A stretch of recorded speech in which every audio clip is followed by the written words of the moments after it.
Hi, this is Charmaine Ironside, the Diet Dropout Guru, and I'm super excited today to have Sara Dean joining us for this interview. She is the creator of the Shameless Mom Academy, and she has an incredible podcast. So I want to say right now, if that's the only thing you do watching this interview is to check out her website and listen to some of her podcasts. It's www.shamelessmom.com. Yes. Yay! And so Sara is a fellow fitness studio owner. She's the founder and CEO of Sync Fitness Bootcamp and Transformation Center in Seattle, and obviously the Shameless Mom Academy, which is so exciting. So thanks for being on, Sara. Thank you for having me. Is it better if I have my mic out, or does it matter? Oh, I think it's okay if it's out a bit. Yeah. Okay. I want to make sure you can hear me, but I feel like I have this big ugly mic here, and I don't usually get to do this on video. Usually it's all audio. So oh, I like video. This is so fun. Thank you so much for having me. Yeah, thank you. So maybe I know, your life got rocked when you had your son, right? And you kind of, yes. you started to share some of your experiences, felt like you had something you could add value to other women. So could you just tell us a little bit about how the Shameless Mom Academy came about? Sure. So I own a gym in Seattle, and that was definitely my baby before I had a baby. I loved my gym. I love the community. I love everything about what I created in that environment.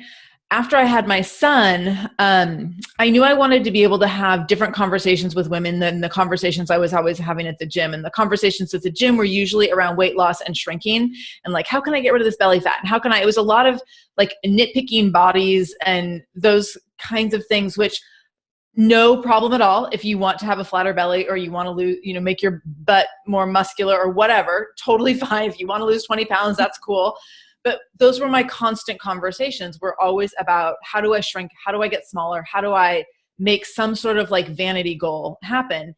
And I really realized that I wanted to be having broader conversations with women, not just always talking about shrinking. I wanted to talk about like living big and owning your space and taking up space and being powerful and being strong in different ways. And so that was kind of the motivation and inspiration behind launching the Shameless Mom Academy. I also knew that as a mom, I really wanted to talk about my journey in motherhood and a lot of the things that really shocked me about motherhood, because I thought it would be this like easy, peaceful, fun journey. And it was none of those things. It is now. Like now it's a lot better and it's so much fun, but it took me like 3 years to really settle into motherhood. So I created the Shameless Mom Academy just to kind of have a different platform outside of my gym to talk about all those things. Ooh, that's so cool. So I love that you said it took you, at least 3 years to settle into motherhood. My daughter's 2, and I'm like, okay, am I just like a terrible mom, or is this supposed to be easier? Or it takes forever. Yeah. And so I know for me, I think the root of the problem is that I compare myself to other moms who look like they have it all together, but I'm sure they probably don't, and they might be struggling inside. Right. So I wanted to first talk about shame. And I think a lot of moms struggle with not feeling like they're a good enough mom. And like, that's a lot of my clients, like, it's like, that's a huge thought. And I know for me as a business owner, trying to do a lot of things at once and be a good mom, I struggle with that. I mean, I wouldn't say it's necessarily shame. There's a little bit of guilt niggling here and there. And so do you have any, what are your best tips for releasing that shame? Because I personally don't think it's a very useful way to feel. Right. I think that you really have to understand who you are and what you stand for, and be okay with that unconditionally. And so for me, there was actually an opportunity earlier this year for me to kind of write down my own manifesto. It was right around the time of the election. It was my Nasty Woman manifesto. I did a whole episode on it. But what was amazing about that is it gave me the opportunity to identify, like, these are the things that I stand for. And you could do a manifesto for yourself in a million different ways. You certainly don't have to call it the Nasty Woman manifesto, but you could call it the Shameless Mom manifesto. But that, I think, defining what you stand for and getting really clear on that helps you eliminate shame, because then everything that you do has a purpose behind it. So for me, one of the big things I did when my son turned 2 was I put him in full-time, full-day childcare. And that was a game changer for me. And I had thought for many years before having him that I wanted to build a business where I could work from home and have all this flexibility so I could mostly be a stay-at-home mom. When I tried to do that, it totally sucked. And so when I got him in full-day childcare, I was like, this is amazing. Why didn't I do this sooner? And I had to just realize that if I want to be the best person I can be and serve myself the best as possible and then serve other people as well as possible, my child needs to be in childcare. And so for me, there was no shame around that because I realized that I was more functional and happy and settled as a person. And then I could be more happy, functional, and settled as a mom and as a wife and all those things. Also, always being really clear that when I make choices like that and when I choose to do things for myself, it's because I deserve them and it's the best choice for me. It's not so that I can do something for myself that allows me to serve other people better. And so I think a lot of times as moms, you'll hear people say like, oh, if you get up and work out and you eat well and you take care of yourself, you can do that. So you're a better mom and you're a better this and you're better that. I don't think that's the right reason to do any of it. I think you should do those things because you deserve that. And that's reason enough. You don't need to do things because it's going to make you a better mom or a better wife or a better daughter or a better sister. Do something because you deserve to feel strong, powerful, capable in your life in every capacity. And so do what you need to do to make that happen. Obviously, like in ways that are going to be supportive of your family environment. But I think it's okay to put yourself first. And you just have to constantly be aware of what you stand for, why you're doing what you're doing, how it supports your goals, and then how it supports the family goals. Cool. So I was curious, self-worth is obviously a huge topic and we won't talk about it for the whole interview, but have you always felt worthy and like you deserved this and you deserve to work on your business because that brings you joy and that kind of stuff? No. And a lot of it for me came from coaching, from having business coaching, and working with different coaches over the years. So I grew up overweight, really insecure, really uncomfortable in my own skin. And so as a result of that, getting in shape, becoming an athlete as an adult was a really, really empowering experience. But the interesting part of that is that anytime I would try something new, I would like curl into that shell of like this like 16-year-old kid who just felt kind of scared of everything. So a perfect example would be the first time I signed up for a business mastermind with the same coaches that you work with. And the first time I showed up to that meeting, I was just like, I wanted to hide in the corner and cry and like call my mom. And so I immediately regressed to that place of like, you don't deserve to be here. These people are all making millions of dollars. You don't even have a business idea yet. Like it was extremely, extremely uncomfortable. But what I learned through going through that and pushing myself in multiple areas similar to that over the last 10 years or so is that every time I get really uncomfortable and start to question, like, do I belong here? Do I fit in? Like, do I even have a right to be here? I learn how to make myself worthy of that situation. And so self-worth is something I think that if it's something you struggled with early in life, I think that it's something that can creep back in. And it's a lot of times, I know that I notice this when I go to my high school reunions, that I immediately am like 18 again. And all the things that I was worried about and nervous about at 18, I am nervous about again. And so I think it's easy to have regressions in certain situations. And you just have to constantly be aware of the accomplishments that you've made in other areas of your life and be like, oh, okay, wait a minute. If I can run this was a big thing for me. Like when I ran my first half marathon, if I can run a half marathon, I also probably can go ask my boss for a raise. And so just starting to look at different areas where you can establish and assert yourself in regards to your self-worth over time and as you evolve. Cool. Yeah. So self-care, obviously that's another huge topic. And I think it does relate a lot to self-worth, but fitting in time for ourselves. So I sometimes feel a little bit hypocritical because I'm blessed enough that my husband and I are both entrepreneurs. We both work from home. We do have full-time daycare now. I work really hard, but I also take time for myself. And so then I have clients who are like moms with like 3 kids of like 6, 4, and 2, and they're stay-at-home moms. And they're like, I literally like can't find a minute for myself. So I was wondering if, I think you've coached a lot more moms than me. So do you have any kind of tips for how to even start? Maybe it's 10 minutes a day, or what does it look like? Yeah. So I talk about this a lot on the podcast, and I totally understand what you're saying because I'm a mom of one with a kid in full-time care. Yeah. And I know a lot of moms with like, 2 or 3 or 4 kids, and they're at home all day.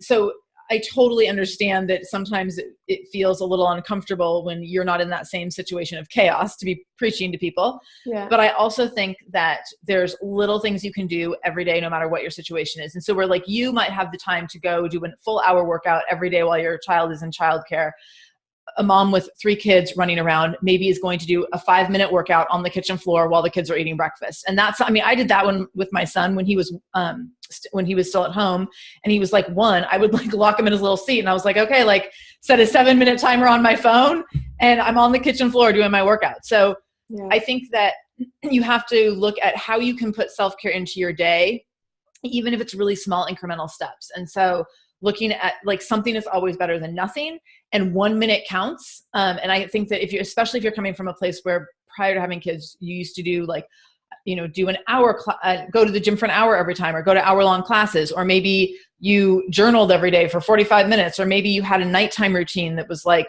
reading your favorite book and having a long conversation with your husband with a glass of wine or whatever. All those things can still happen. It just might be that like, it's a 1 minute conversation with a real fast glass of wine, and it's a bullet journaling for 3 minutes and setting a timer to do it. And it's a different format, and different length of time maybe, but you can still get those things in. And I think what's important is that rather than looking at like, every time I do this, I have to do it for X amount of time, looking at the frequency and making things as much as you can, making things daily habits. And so what I tell people is like, I would rather you work out for 5 minutes a day, 6-7 days a week, than an hour 3 times a week. Because I think that what you do most of the time is what matters most. And if you aim to work out 3 days a week as a mom, and one day gets like something happens and then you only have those 2 days left, it's really easy to blow it all off until next week. So if you schedule something in, even if it's a shorter time, more days a week, if you aim for 6 or 7 days, 4 or 5 or 6 of them are going to happen. So I think I'm a bigger fan of repeating things every single day. It also makes them a lot less negotiable. If you say, I'm going to do something 3 days this week, I'm going to like take time for myself to do whatever. I think oftentimes if it doesn't happen on one day, you're like, oh, I'll do that tomorrow instead. And you just keep saying that until all of a sudden it's Friday and you haven't done it. So again, going back to like, okay, if the goal is meditation, meditate for 5 minutes every day. Don't worry about meditating for 30 minutes 3 times a week. So just little things that are really where you're practicing the skill and the habit every single day, I think is really powerful. Once you've done that for a while, you've done it for 3 months or whatever, then it's a part of your life. You see the value in it. And then I think then you can pull back if you need to and be like, okay, this is a part of what I do. It's a part of my self-image. It's a part of my self-worth to have this as an established pattern. And now I can do it on Monday, Wednesday, Friday. And it is so crucial in my life that it becomes non-negotiable on those days because I've established that I want this, I need this, and I'm going to prioritize this. So I think that sometimes those, having something be really, really regimented in the beginning, even if it's just tiny little spurts, and then backing off, which is oftentimes the opposite of how people do it, I think that can be really helpful. Yeah, I love that because I love when I see women get to a point where they're like, I need this, like I want this, I need this. It's not like you said, it's not a negotiable. It's not because they should. Right. And totally. Yeah, you're exactly right though. It's like most people have that perfection mentality. I'm going to work out 3 times a week for 60 minutes and I'm going to eat perfectly. And then life happens when you have kids or not, stress comes. And then I know probably like 90% of my clients, it's like that perfection mentality. If it can't be perfect, then I screwed up. I might as well just start again Monday or start again next week or next month, or I'll just wait till September and then I'll be able to finally do it. But what I've realized is like, this is our life. It's never going to get like super peaceful. And yes, maybe there's times when things are a little easier, but I love that idea of 5 minutes or whatever, 1 minute. And I noticed for me when my daughter was born, I was frustrated a lot because I'm like, I miss the old.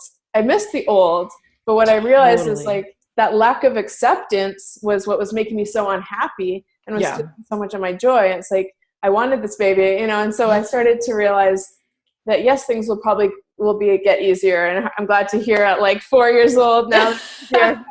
I think I was a slow learner. I think it can happen. I think it can definitely happen faster than that. But I know something you talk about quite a bit is perfection, and why it sucks and how to overcome it. So do you have some tips for those kind of real perfectionistic moms who are just like, they want it to be perfect and it's actually causing them so much unhappiness? Because as we all know, meal times are never going to be super peaceful and perfect. And right. I think it's more of our perception of things and realizing it doesn't have to be perfect. It's okay if it's not perfect. Yeah.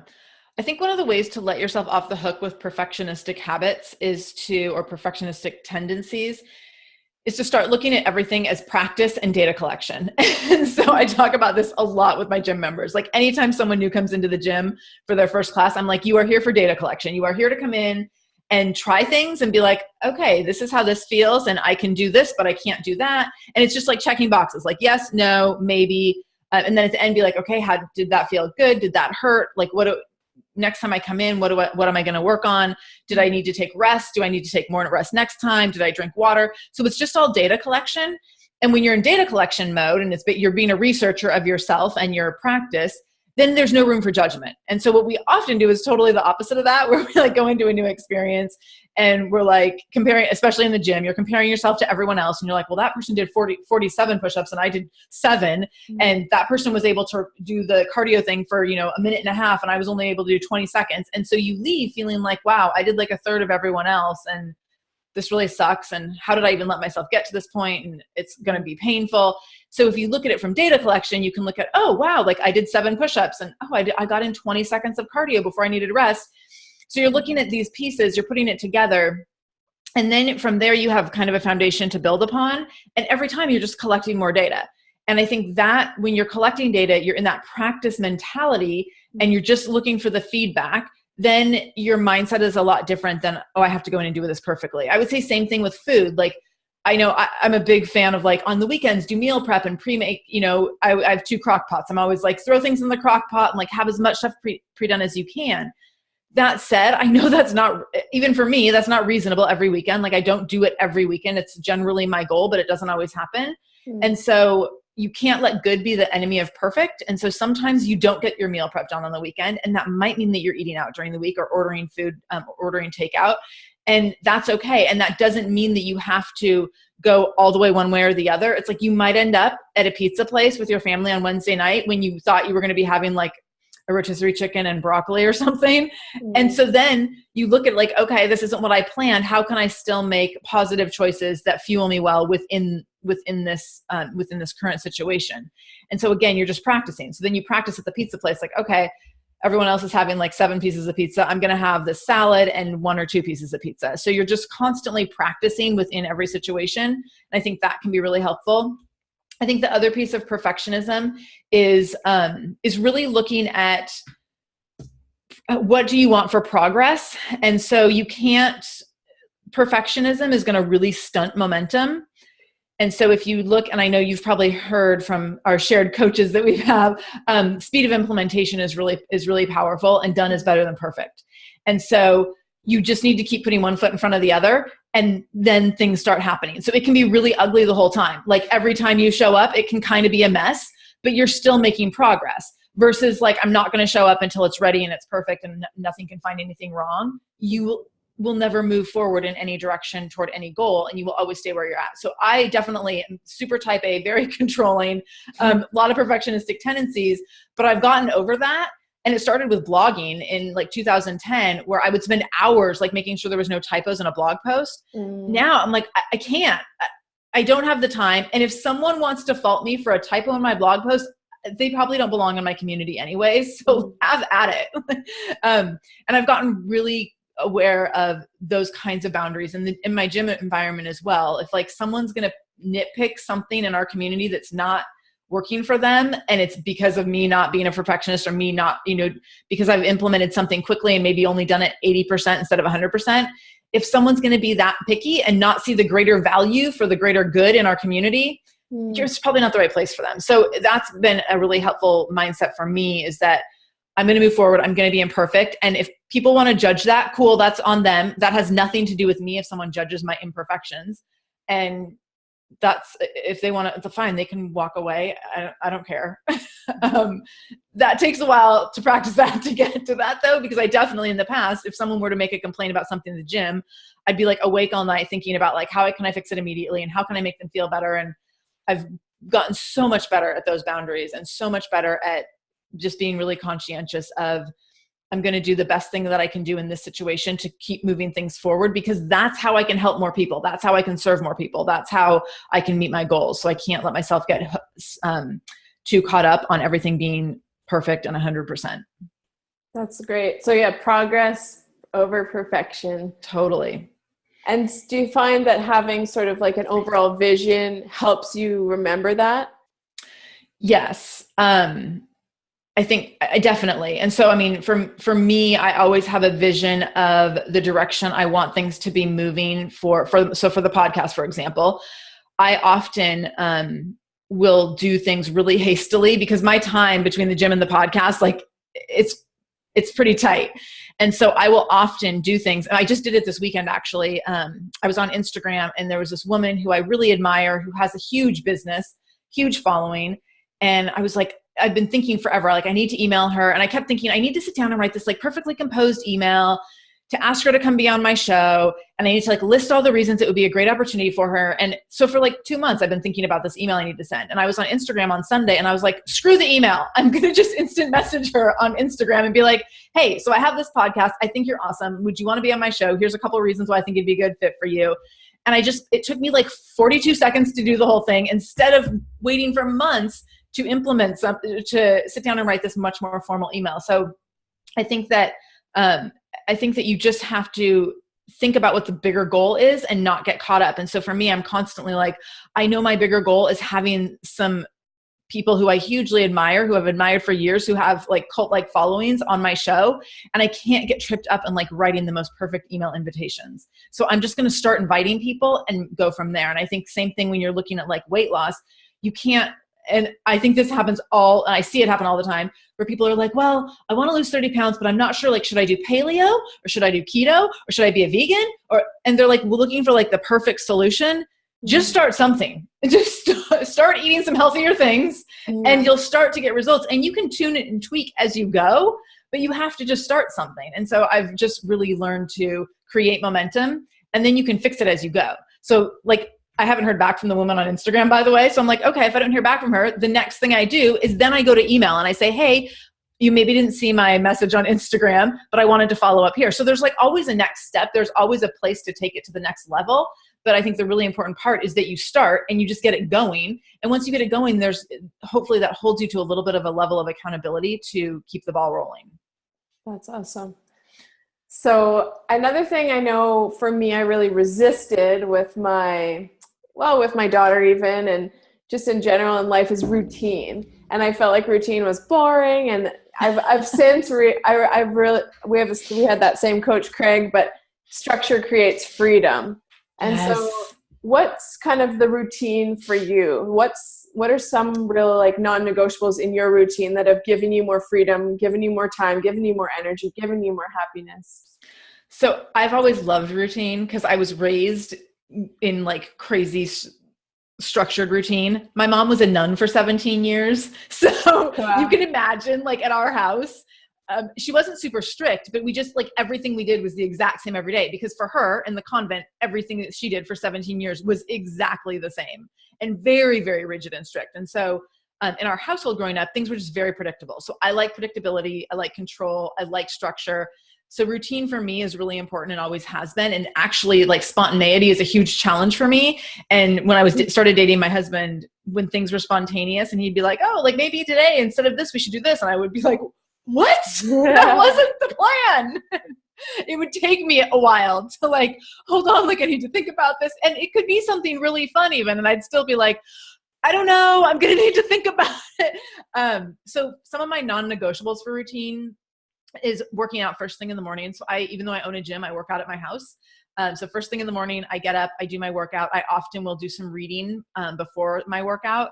And so I love doing personal development reading. I'm always, my kind of magic combination is like 10 minutes, so not an hour, 10 minutes of personal development reading in the morning, do my workout, which is about 30 minutes. Again, not an hour. Sometimes it's 25 minutes. Sometimes it's 7 minutes. So it's rarely more than 30 minutes though. And then, so my perfect combination in the morning is the 10 minutes of reading, 30 minutes of the workout.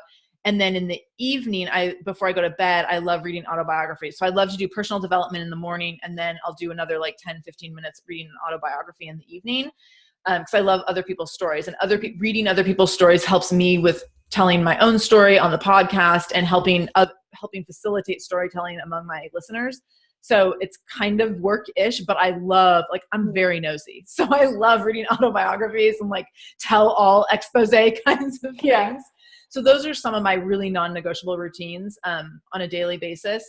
This summer, one of my routines is, so last summer I had to take a long period off from exercising. We were going through IVF and I couldn't exercise for like 6 weeks or something, maybe even a little longer. And so I started walking, which is not that fun for me, but I found it to be really therapeutic after a while. And so when this summer came around, I was like, okay, like I'm going to still do my workouts in the morning first thing, but on sunny days, which again, I'm in Seattle, so that's in the summer, that doesn't always happen. So on sunny days, I want to walk for 10 to 20 minutes in the afternoon with the dog. And it's good for the dog to get out, and it's good for me. And what I found is that because I did it so much last summer, when I get out, like I literally am 10 steps out of my driveway and my mind just like releases. It is such a amazing, amazing feeling. And so I've been really practicing that this summer and having some routines that are kind of specific to the summer, which I'm really, really enjoying. And again, none of them are long. Like all my stuff is like 10 and 20 minute things because that's how I need to keep moving things along to get to the next thing. Yeah, I like that. And I know I was listening to one of your podcasts and you were talking about the summer specifically, but building in buffer days. And I know I'm struggling in the summer to feel, first of all, like I've done enough in a day, and especially like, you know, coming back from a long weekend or something. And it's like, yeah, can you just tell us a little bit about that idea of buffer days? Yeah. So I was actually taught about buffer days through Strategic Coach. Are you familiar with Strategic Coach? I've heard of it. Yeah. So Strategic Coach is a business coaching program that I was in. And buffer days are days where you're kind of just doing a little bit of this, a little bit of that. And so what I've used them for in this summertime is we've had a lot of travel this summer. We have a lot more coming up, where it's like a lot of long weekends and 3 and 4 days away. And then you come back and you have like a 3 or 4 day work week. And so what I've been doing and been really aware of is that I know that so like, let's say we are out of town Friday through Monday. So we come back, my son goes to school, daycare on Tuesday. I'm working that day. I work from home. So I'm doing whatever I do for work. I've been really careful. Like I don't book interviews that day. I don't plan on doing any recording. I don't schedule any like meetings, conversations, anything with anyone. So then like that morning can be about, okay, I'm going to do some laundry. I might have to go to the grocery store. I just kind of want to like putter around the house. I don't want to dive into my inbox. So then by mid-afternoon, I'm starting to like, okay, like I'm going to weed through some emails and pull some things out. I might do a couple work-related things and get things ready for like Wednesday, Thursday, Friday. So I have that buffer day, which is kind of a transition day. And then Wednesday, Thursday, Friday, like it's on. And that's been really, really helpful for me. First of all, I don't dread coming back from something because I know I have this buffer day. But it's also really helpful for me to be a lot more motivated. Like I'm really good with my time on the following days where I'm really focused. So that's been really helpful. And we've also, kind of in relation to that, we created a family with my son. We created a summer bucket list, and then I created my own, which I actually can, if I can pull it over here. So here's my summer bucket list. So, which has been super fun. So it's actually allowed for us to like, that's part of the reason that we have so many of these 3 and 4 day things. And like, and some of the things are even happening in the middle of the week where I'm like, oh, like I said, I would take him out of school to take him canoeing one day. And so my days are definitely different this summer than they would be during the school year. And it's been really, really fun to have these lists. We're working through the 2 different, my list and then our family list. And so that's been another way to kind of like where I'm buffering time because I want to take advantage of summer. So I'm taking advantage of summer, doing the things on the list, and then transitioning back into like in and out of work as we go through the list, which it's been really, really cool. I'll definitely do it again. Oh, I love that. So one thing I struggle with is expectations of myself per day. Like the to-do list is so long and then I don't get it all done and I feel just like crappy about myself. So do you have like a secret formula for that? Is there like 2 things per day that you really try to get done, or? So I actually have my list right in front of me. I can show you. So I make my list based on, let me just pull up a good page where it's obvious. So I make mine based on weeks. So here's an old one. But so I have it broken into 3 sections. So I have gym, podcast, and then family stuff. Wow. And so I break it, it's broken down by week. And these are like these are all priority actions. So it's not like check email, take a shower, do my workout. These are like all big goal related things where like I have to do these things to move me closer to a goal. Mm-hmm. So I set them for the week, and then I do what I need to do. Like I'll look at the list every day and kind of look at like, okay, what are the top items that need to get done today? Some of them are like super specific to like that has to happen on Wednesday. Mm-hmm. Others are just like, it has to happen by the end of the week. So I don't have it broken down by day, which is nice because it keeps it flexible. Mm-hmm. I'll often go through and like, if certain things are time sensitive, I'll highlight them. So I make sure I do them. I also, on this side here, which this particular week, this is April 10th. This particular week, I didn't do it as completely as I sometimes do, but this is wins. And so as I do these things, I get to write over here. Like, fun. So some of these things are directly correlated, and other times there's other wins that will happen that won't be related to this, where I'm like, maybe someone contacted me about coming on the podcast, some big guests. And so I'm like, oh, that's a win. Like I booked this person who maybe wasn't even a goal over here. And then other times it's just a direct carryover where I'm like, oh, here I said I wanted to like convert these 3 new gym members, and then over here, I actually converted them. So that's really helpful to me, is like, I'm motivated by lists and I'm motivated by like organizing information. And so to be able to transfer things from one list to another is really, really helpful. And then I look, and sometimes I'll get to the end of the week and I'll have circles, which you can see here. And so if I have a circle there at the end of the week, it means it didn't get completed. And right on Friday afternoon, I just move it right over to the next side. So and you're not hard on yourself about it. No, because I don't know. It's just like I've just gotten over that, I think. Yeah, that's great. I love. But I think I'm aware that even if I didn't get certain things done, I'm always pushing myself to get the things done that need to get done, and to get things done that move me forward. And this actually started after my son was born, where every day I was like, I have to do something to move the gym forward. I had actually moved my gym across town, and we were losing members because of our new location. It wasn't convenient for a number of people. Mm. So I knew like it was a desperate time when I had a newborn who was in a desperate situation. He had a ton of, between him and I, there was a lot of nursing issues going on. And I was like, all I have to do today is one thing to move the gym forward and then keep this child alive. And so that helped me start prioritizing what's the one thing I have to do today.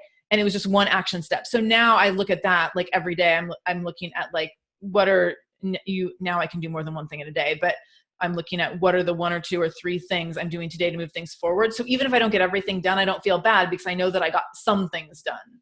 Love it. And I love that, the wins. I think I'm going to start doing that. Yeah, I really like that. And I actually make my gym members now, when I do transformation programs, they track wins, which is really cool. We do like a win check-in every single night. We're doing one right now, an 8-week program. And every night we do a wins check-in in our Facebook group. And it's really cool to see what people do and how people just track progress that way.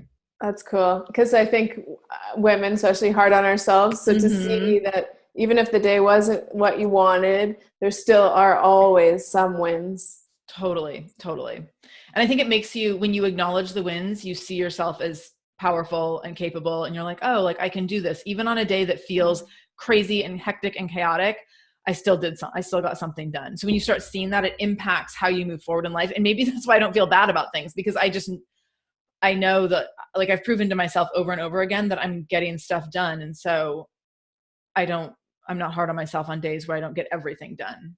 Awesome.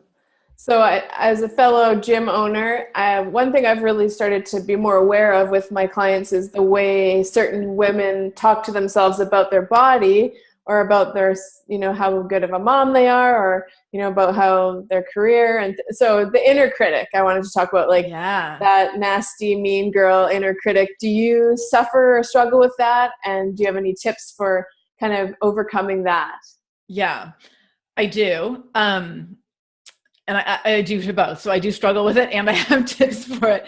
So I think if you, I spent the first 20 years of my life, or not 20. So it's like from the time I was very little until I was almost 20 years old, being really uncomfortable in my own skin, not exercising, being overweight, being like my mom, our dinners were like macaroni and cheese and frozen tater tots and things like that every night. So, I love my mom. She was awesome, but like healthy dinners were not her strong suit. So when you grow up insecure in your own skin and uncomfortable in your own skin, I think that you're really prone to being hard on yourself.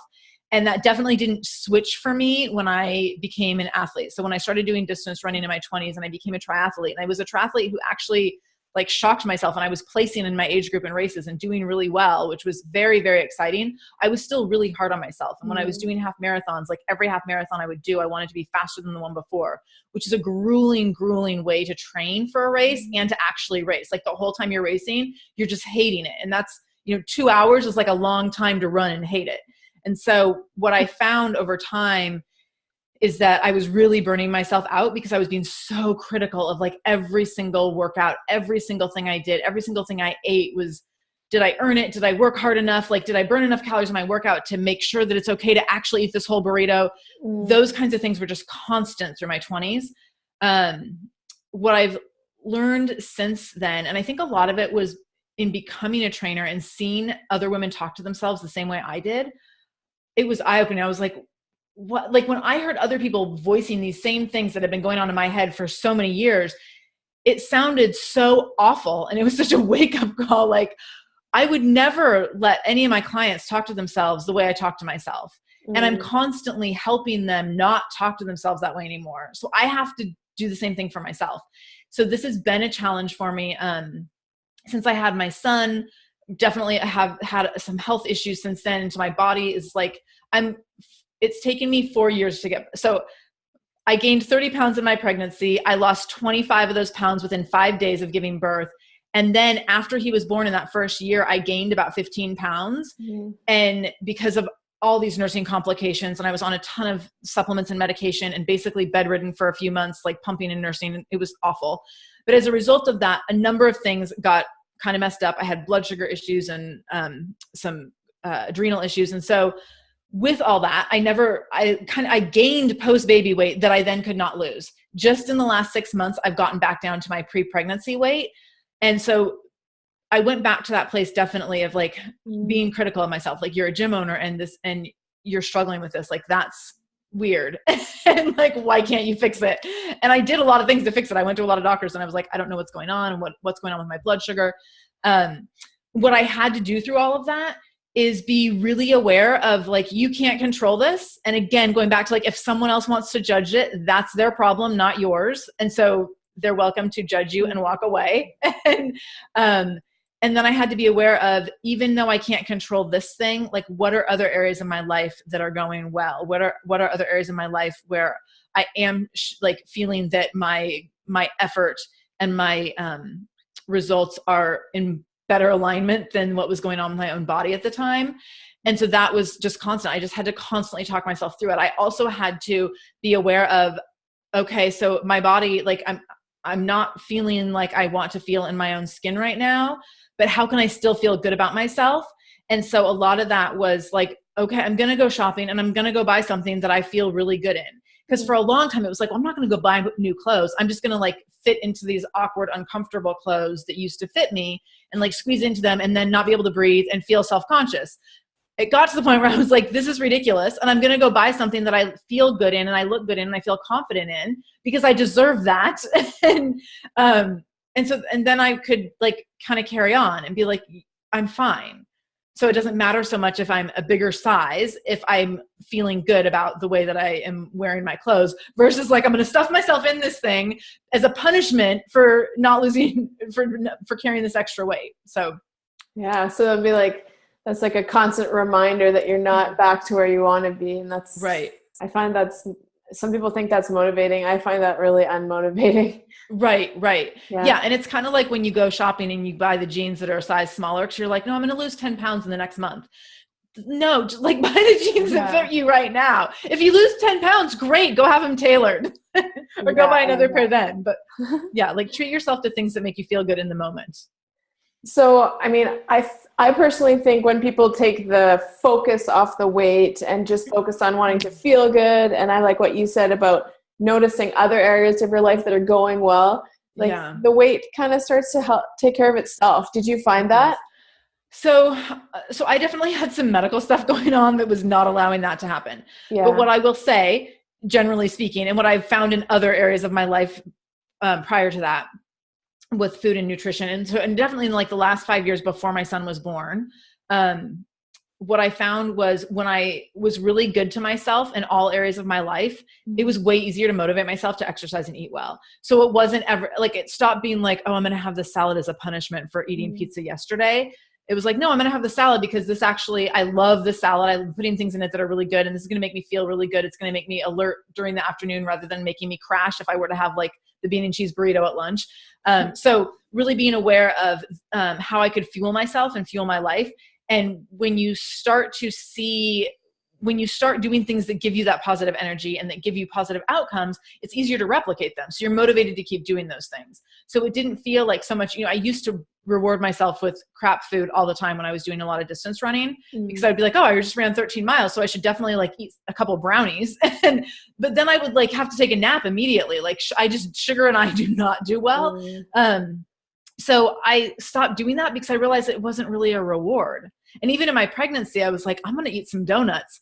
I like 2 or 3 times I went and got donuts and I was like, I feel awful afterwards. So I had to really look at the things that made me feel good and do those things. And then your body's going to follow suit. And that definitely happened in the 5 years or so before my son was born. I had stopped doing all my distance stuff. And there was when I first stopped doing like a couple hours a day of exercise, I was like, oh, I'm not going to be burning enough calories. And as it turned out, like I was fine. I was treating my body really well. And I actually lost fat, during some of that time because I was just feeling myself really well. And I wasn't just like living on carbs and long runs. So I love that. And I think so many people have that kind of equation, like, okay, I ate too much last night, so I'm going to go do the treadmill or the elliptical today and punish myself. But I found that, research shows if you're doing something you enjoy and you take pleasure in, you will actually burn more calories anyways. But also with the food, like I love the idea of just eating in a way that respects your body, not because you should, but just like you said with the donuts or the brownies, they taste good in the moment, but they're so hard on your precious body. And just changing the mindset, not a restriction or that you shouldn't eat it, but like eventually now it sounds like you might have a treat here and there, but you actually don't even want it, right? Right.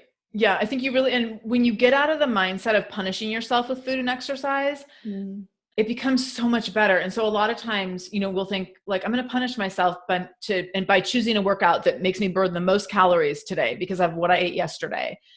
And if you flip that and you're like, I'm going to do the exercise that sounds best today. So like today I feel like doing yoga, or today I feel like going to a dance class, and like doing the thing that you enjoy, you're so much more likely to get in more days of exercise for the whole week, and then for the month, and then for your life, if you're choosing things that you enjoy as you go, rather than choosing something that's a punishment because it burns the most calories, or because you feel like you need to like be hard on yourself for behavior the day before. So I think that getting away from that, from using food and exercise as punishment, is just a huge, huge shift.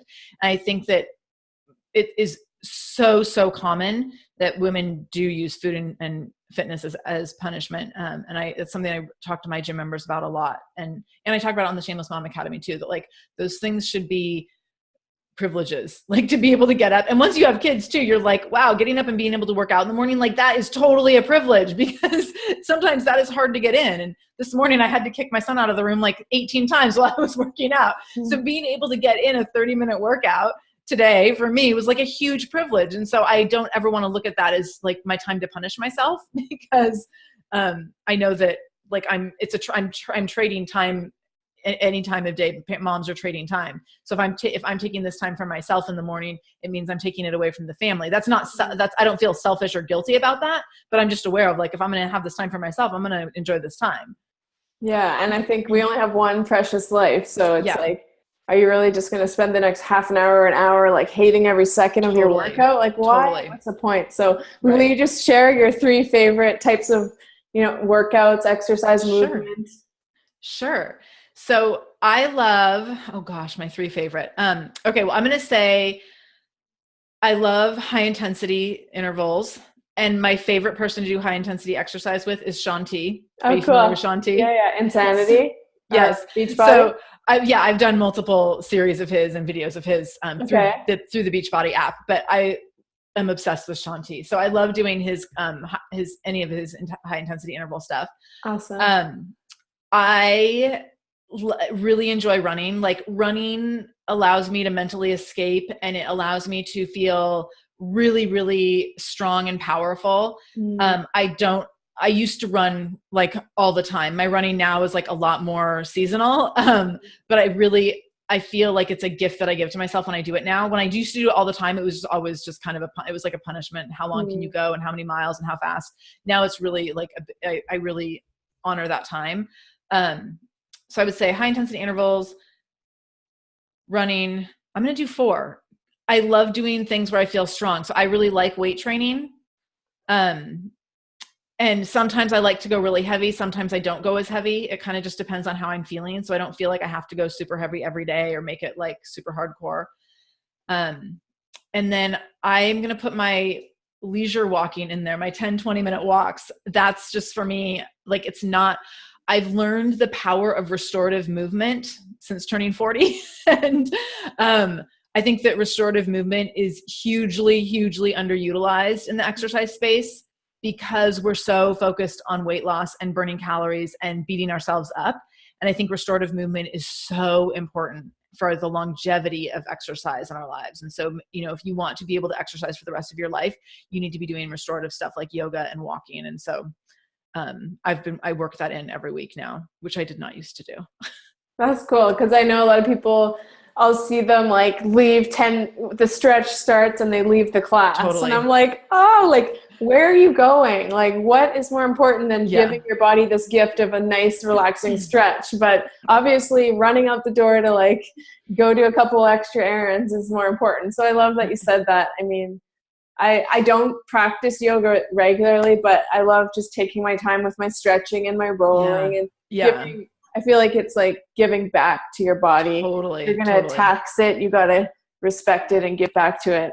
And so I feel like we could go on for a lot longer, but would you just leave us with a couple of your favorite tips for moms to just live a more fulfilling, live a more happy life, even if they're trying to be, the best mom they can be? Sure. So I think the first tip I would give you is to, like I said, write your own manifesto. Or I mentioned this early on.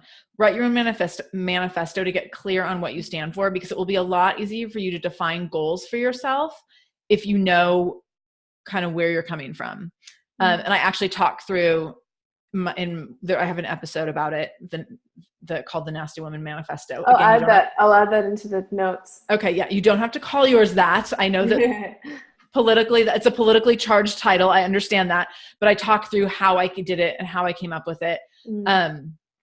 So I think that's one thing. I think the other thing is to really embrace doing things that are for you and not doing them for you so that you can be better for other people.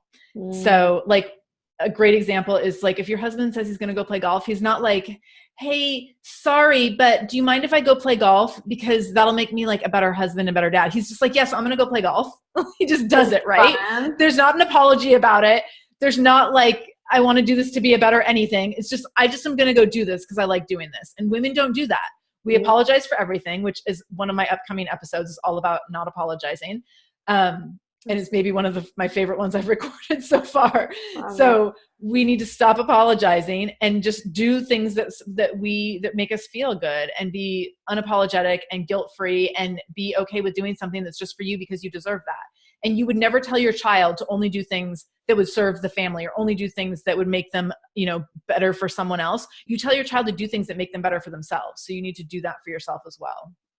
Ooh, I love that. I know on the weekends, I'm like, I need 20 minutes, just like whether it's a nap or to go lay in bed and read a book. And I still feel like a weird, selfish woman when I ask my husband, I have to ask for it, Right. Whereas it's true. If he's like, I'm going to go play golf with the guys for 6 hours, I'm not like, I love that. It's so powerful. So Yeah. it's awesome. Can you just tell us where we can find you? And Yes. I'm so thankful you came on, and I'm excited to share this. Well, thank you so much for having me. This has been so fun. I love talking to other fitness people and talking to other women. So this has been awesome. You can find me at shamelessmom.com, and that's where the podcast lives. That's where all my contact information is. And then there's other information on ways to get in contact with me or ways to work within the Shameless Mom Academy as well. So Awesome. Thank you, Sara. thank you so much for having me.